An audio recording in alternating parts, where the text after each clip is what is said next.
There is an island in the Aegean Sea where people forget to die. That is not a metaphor, that is not a tourism slogan. That is the conclusion of epidemiologists, cardiologists, and researchers who have spent careers trying to understand why the people who live here outlive nearly everyone else on Earth. The island is called Ikaria. It is 99 square miles of rock, wild herbs, and mountain wind. About 8,000 people live here, and roughly 1 in 3 of them will live past the age of 90. 1 in 3. In the United States, that number is roughly 1 in 50. In the United Kingdom, similar. In most of the developed world where medicine is advanced and hospitals are clean and grocery stores are stocked, living to 90 is considered exceptional.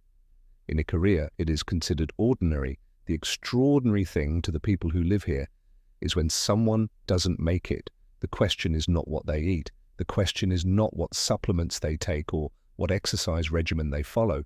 Those are the questions people ask when they arrive here with clipboards and research grants. Those are the questions that miss the point entirely. The real question is something deeper and stranger and more uncomfortable. The real question is what they don't do, and the answer to that question might change how you think about your own life. But first, you need to understand where you are. Ikaria sits in the northeastern Aegean, roughly 30 miles from the Turkish coast. It is not on the way to anywhere. There are no direct flights from major European hubs. There is no cruise ship infrastructure, no floating hotels docking in the harbour at 8 a.m. and releasing thousands of passengers with 4 hours and a selfie stick. Getting to Ikaria requires intention. You have to want to go there. You have to take a ferry from Athens, a journey that takes 6 to 9 hours depending on the route and the sea. The island, by its geography alone, filters for a certain kind of person. The terrain is severe. The spine of the island is a mountain ridge that runs east to west, and many of the villages sit high in those mountains, accessible by roads that coil around cliff edges with a confidence that visitors find alarming. There are no highway signs pointing to famous attractions. There are barely highway signs at all. Some of the best places on Ikaria, the quiet tavernas where old men drink wine at noon, and the conversation has been going on for 40 years, are not on any map. You find them by getting lost, which the island seems specifically designed to help you do. And when you do get lost, something begins to happen. You stop checking your phone for directions. Your phone cannot help you here. You start noticing the air, which smells of oregano and thyme, because those herbs grow wild on every hillside, and you start noticing the light, which in the Aegean has a quality that painters have been trying to describe for centuries without quite succeeding. You start to slow down, and in slowing down you begin to understand what this place is actually doing to people. Come back with us. We need to talk about time. In most places on Earth, time is a resource. You manage it, you budget it, you lose it, you waste it, you race against it. The language we use for time is almost entirely the language of scarcity. We run out of it, we kill it, we steal it, we are always behind it.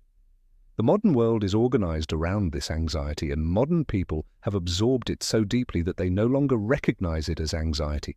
They call it productivity, they call it ambition, they call it being serious about life. In Ikaria, time works differently, not because the islanders are lazy. That is the assumption outsiders make, and it is wrong. The olive groves need tending, the fishing boats need maintaining, the goats need feeding, the gardens, and every household has a garden, need constant attention. Icarians work. But they do not experience work the way the rest of the world experiences it. They do not watch the clock while they work. They do not eat lunch at a desk. They do not answer emails at 11 at night because someone in another time zone has a question that cannot wait. Lunch in Ikaria can last 3 hours. This is not inefficiency. This is culture. This is a decision repeated daily across 8,000 people for hundreds of years that the middle of the day belongs to the table and to the people around it. That conversation is not a luxury. That sitting with your neighbor while the sun is high and the wine is cold is not a waste of time. It is the point. The afternoon nap is not optional here. It is structural. The village quiets between 1 and 5. Shops close. The streets empty. The cats claim the walls. And the people of Ikaria sleep deeply and without guilt, in the middle of the day, every day, for their entire lives. Studies have found that regular afternoon naps reduce cardiovascular mortality by 37%. The cardiologists came to Ikaria to study the old people. They found that the old people already knew this. They had always known it. They just called it Tuesday. What no researcher expected to find was what they found next. And that is coming up. The history of Ikaria is a history of survival against indifference. The island was named, according to myth, for Icarus, the boy who flew too close to the sun and fell into the sea here. Whether or not you believe the myth, there is something appropriate about it. Ikaria has always been a place where the grand ambitions of the outside world arrived, crashed, and dissolved into the water. The Byzantines held it, the Genoese fortified it, the Ottomans administered it, and through all of it, the people of Ikaria largely retreated into their mountains, maintained their gardens, tended their vines, and waited for whoever it was to leave. This is not passive resistance. This is a culture that learned, over centuries of occupation, that the things that matter most, the table, the neighbor, the afternoon, the wine, are things that no army can take and no empire can administer. You cannot occupy a nap. For a brief, remarkable period in 1912, Ikaria declared itself an independent republic. It lasted 5 months before being absorbed into Greece. But in those 5 months, the island printed its own stamps, formed its own government, and organized its own postal service. The stamps still exist. They are collector's items now. The republic is gone, but the instinct behind it, the deep inherited refusal to be organized from the outside, persists in the way the island runs itself today. There are villages in the mountains of Ikaria that still do not operate on a fixed schedule.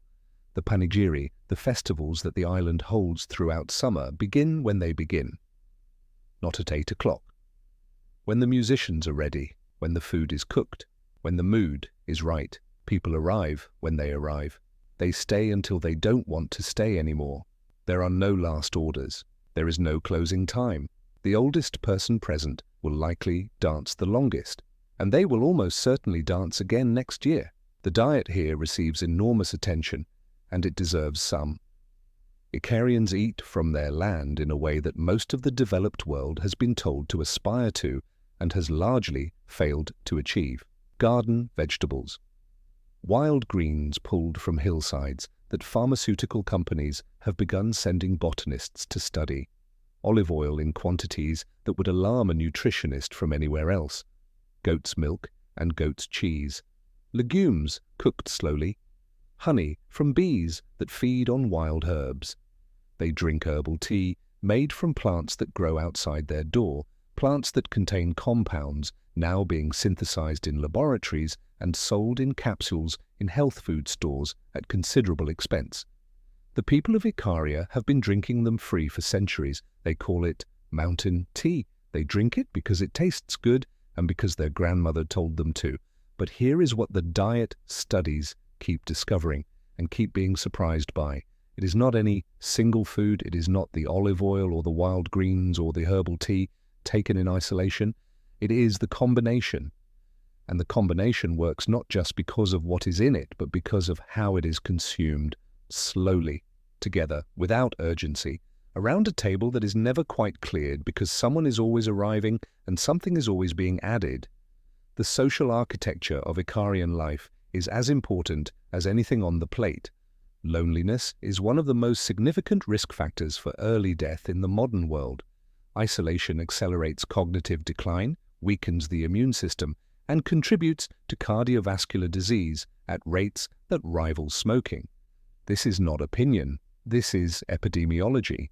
And in most of the developed world, loneliness is an epidemic that has been growing quietly for decades, while everyone was busy optimizing their diet and their workout routine and ignoring the fact that they hadn't had a proper conversation with a neighbor in 3 years. In Ikaria, the social infrastructure against loneliness is built into the physical structure of the place. The narrow mountain paths that connect houses mean you pass your neighbors every day on foot, slowly, with no way to avoid eye contact.